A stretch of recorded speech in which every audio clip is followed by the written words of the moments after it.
before I started Chatterbooks, I didn't really like reading, and then when I finished Chatterbooks, I like reading I like reading more and more and more, and I couldn't.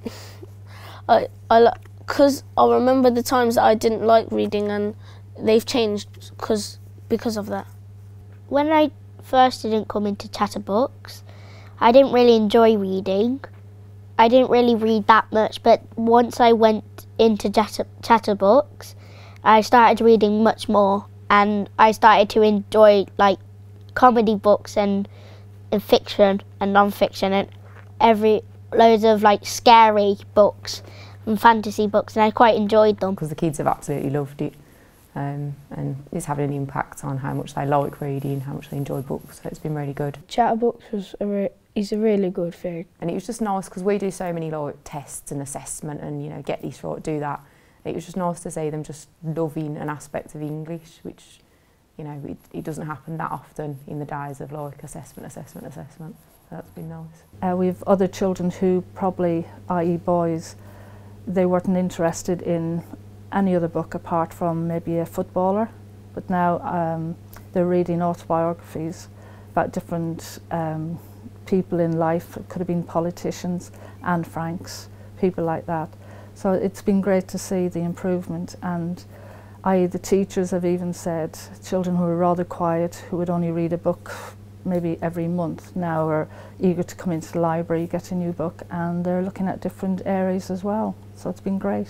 I just like reading. It's because it's not only like fun, it also like helps me with my English, and it gives me ideas of what to write my stories about and how to set them, and like how much detail should I add on what scene or on what part, just to give the reader just that thing that will make them hooked into the story.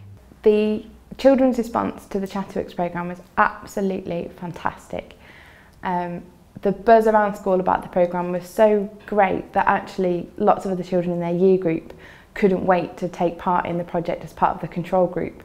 So word spread, they wanted to see what was happening, they wanted to be a part of it. They kept poking their head around the door and saying, oh, what's going on here? It's because like you can like get involved with the book. It feels like you're actually in the book there, and you can imagine like stuff like how the characters are feeling and everything. I went to meet the two Steves before, and they're really funny because they just speak really fast and talk about reception kits, and it's just fun because they're not boring, and I thought there's just going to be boring people that write on computers. This is our Year 5 Chatterbooks book, Chatterbooks scrapbook, and it tells inside the book it tells us all the things we've been doing for the past few months, and through all the things we've done. Because when you go into a party, it might send you an invite. You wouldn't be able to go to it because you wouldn't know how to read the invite and what time it is. If you're just bored, it makes life like more fun when you're just reading. Like makes you feel like you're in the book doing stuff that you won't normally get to do. And this is my favourite book because I would just it's like freedom.